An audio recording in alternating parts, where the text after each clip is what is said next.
I'm Bishop. And I'm Dr. Steph. We're so happy to have you back at our YouTube channel, and we're so excited, as always, to have you and yours watching us on today.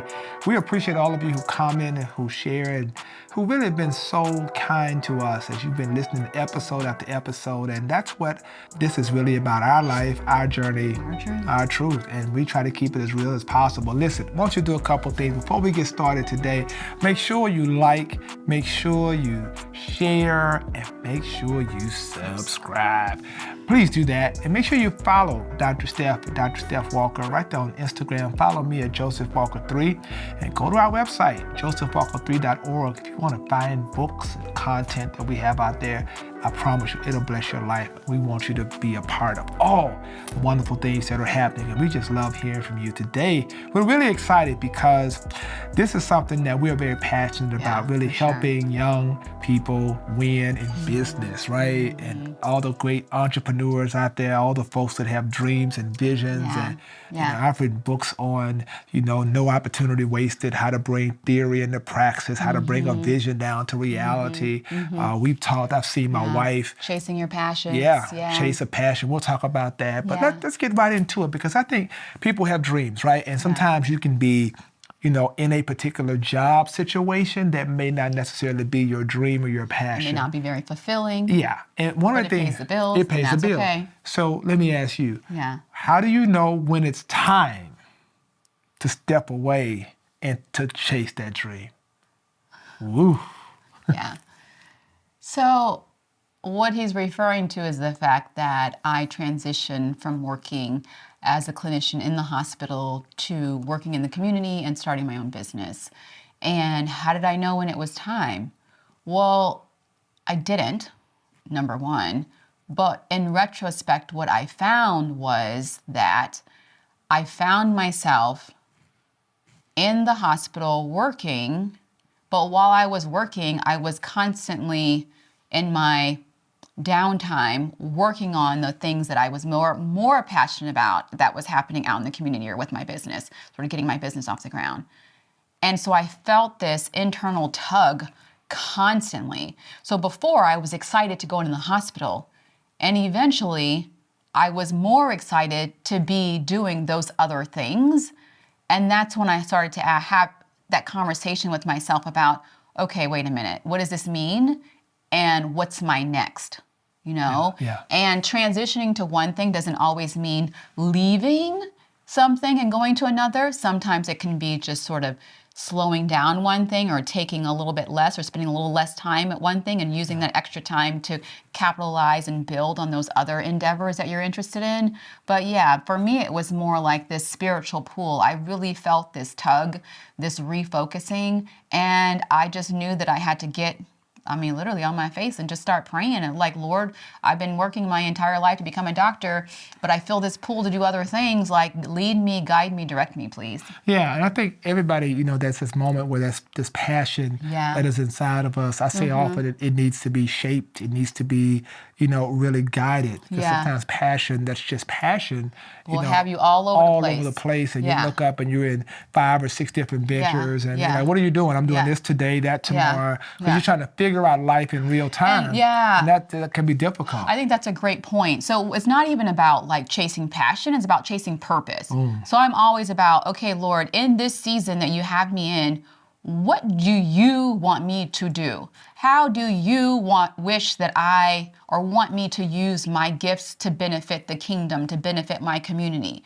And frequently when you ask that question, your gifts or that thing that you're passionate about usually will line up with that thing that you are in purpose for. Wow. How about we use this as the first point?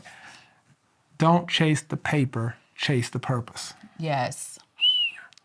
Amen. Don't chase the paper, chase the purpose. And it doesn't mean don't do what you have a desire to do, right? Yeah. What that is referring to is the fact that frequently, unfortunately, people are going after what they're calling their purpose, but they're going after it just for the monetary gain. And that's not enough to keep you going.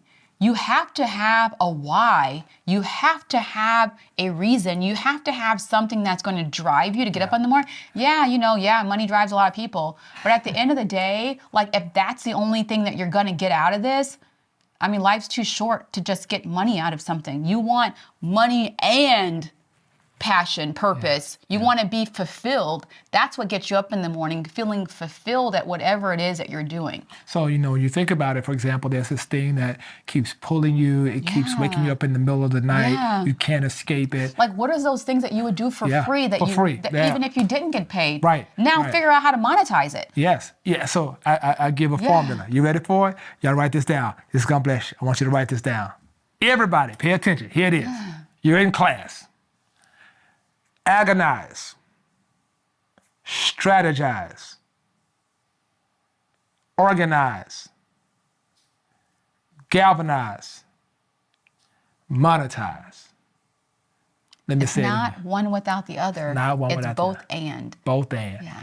There's something you agonize about. Yeah. Something that is in your spirit, you can't let it go. It's like, I'm agonizing. I'm going to work every day, but I'm in agony because there's something else I want to do. And every time I see that thing, it pulls at me. And it's like, it's like, and then when you agonize over it long enough, you'll start strategizing. Now I start taking my pen out and start writing out my vision. Write it down, make it plain, right? And I start really putting it together. And that's that time in my journal. I'm writing and I'm putting it on the whiteboard and I'm breaking it down into those breaking steps. it down to those steps. And then once I break it down into those bite-sized steps, then I organize it. How does it work in my life? In real life. In real life. Not in fantasy land. Not in fantasy land. How does it work in what's my timing? How am I going to do this? How am I going to do that? Who's going to work alongside me? While I'm building, how am I going to pay my bills?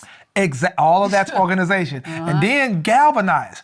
Who are going to be the people that are going to come alongside me? Who's going to partner with me? Who's going to do this and do that? That's the galvanizing around the vision I have. Who are the trusted partners, the mentors, the people that are going to help push and open doors for me and push me into excellence? And then whatever you agonize over and strategize and organize and galvanize, please understand it should be monetized. Because nobody has that kind of energy focused in on passion and then to do all of that and let someone else come and monetize it instead of you. Because someone will monetize it.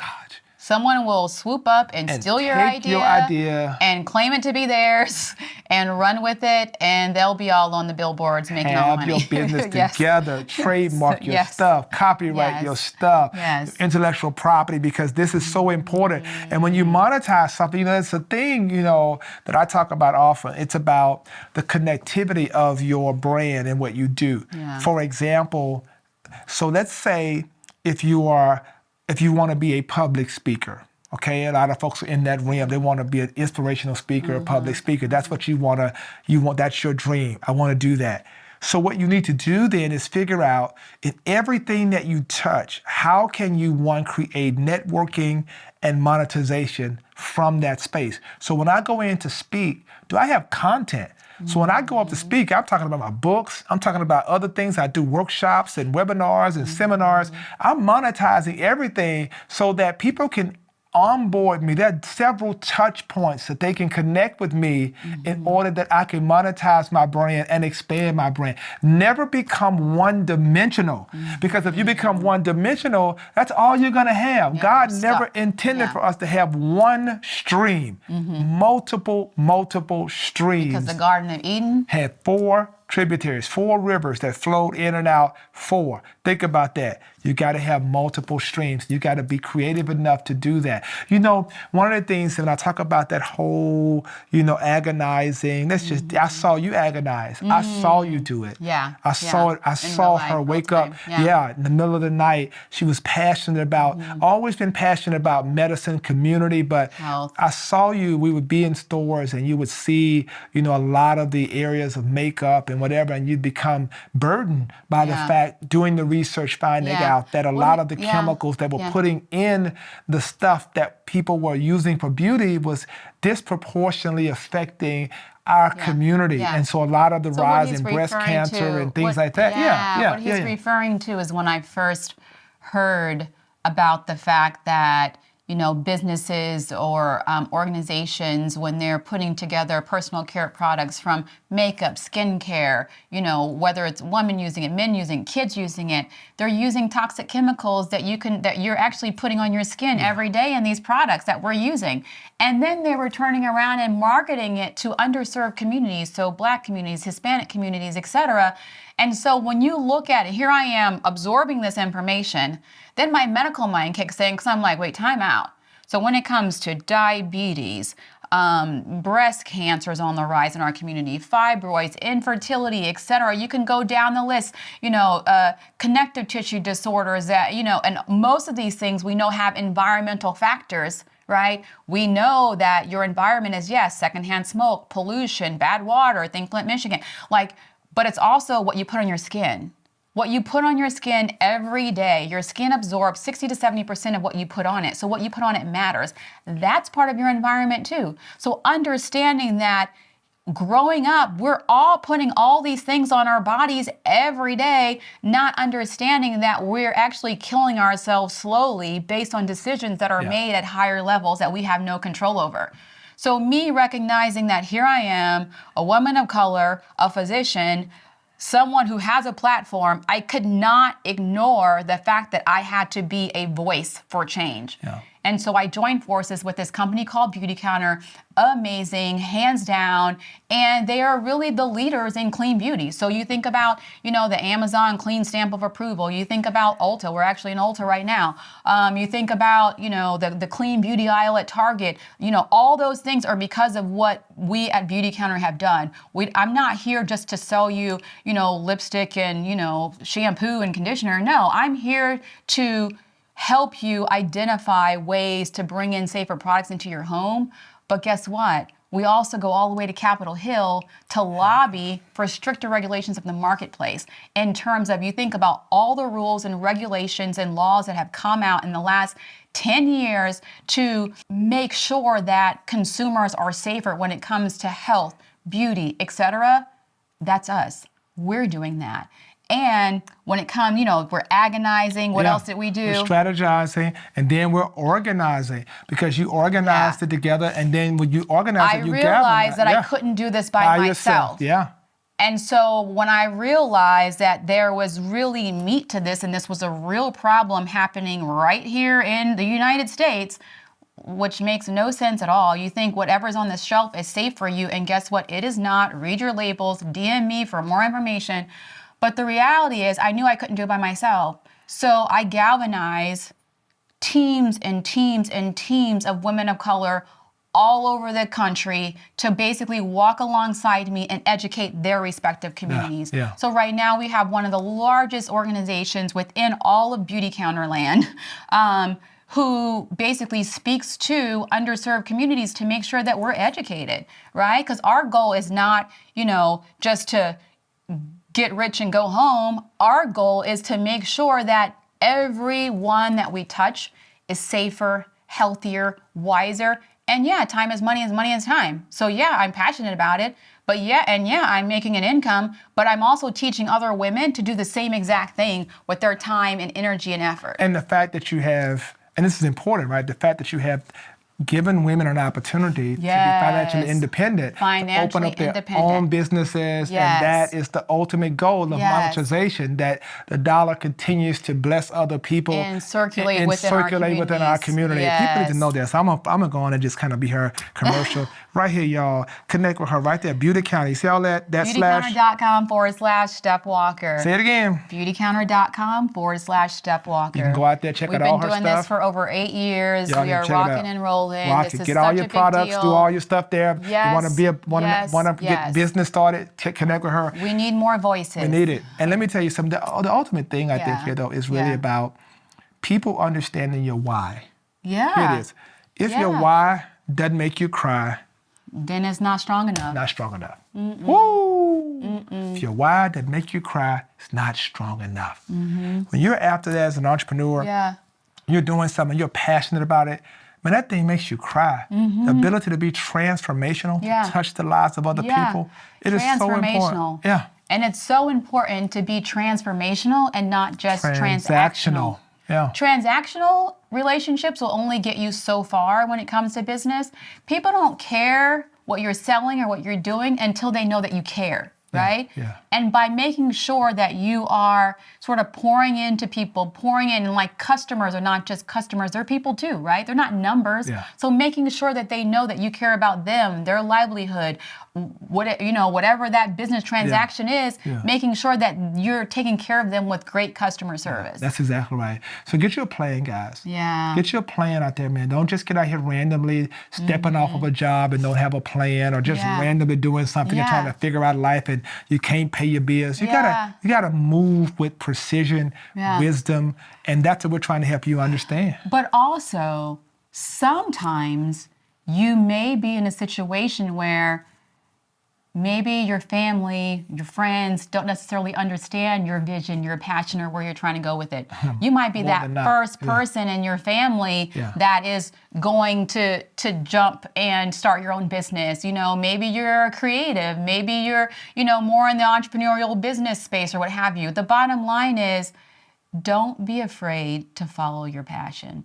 Sometimes you have to step out and show people what you're about. When you succeed, when you start to gain traction, when you really truly show what you're passionate about, people will come along eventually. I know some people might have parents that are like, well, a good job is going to work and getting your 401k or 403b and staying there for 20 years and retiring. Guess what? That's not this generation. That ain't happening today. Some people will, some people won't. Some people will be doctors and lawyers and, business people. Some people will work in a cubicle. Some people will never work in a cubicle a day in their life because that's not what their passion will allow them to do. And guess what? That's okay. Sometimes you do have to carve your own path and go for it. You can do it, but don't just jump. Right? If God is telling you to do something, God is a God of order. Have a plan. Write it down. Make it plain. Galvanize. Strategize. Do all those things that he was just talking about.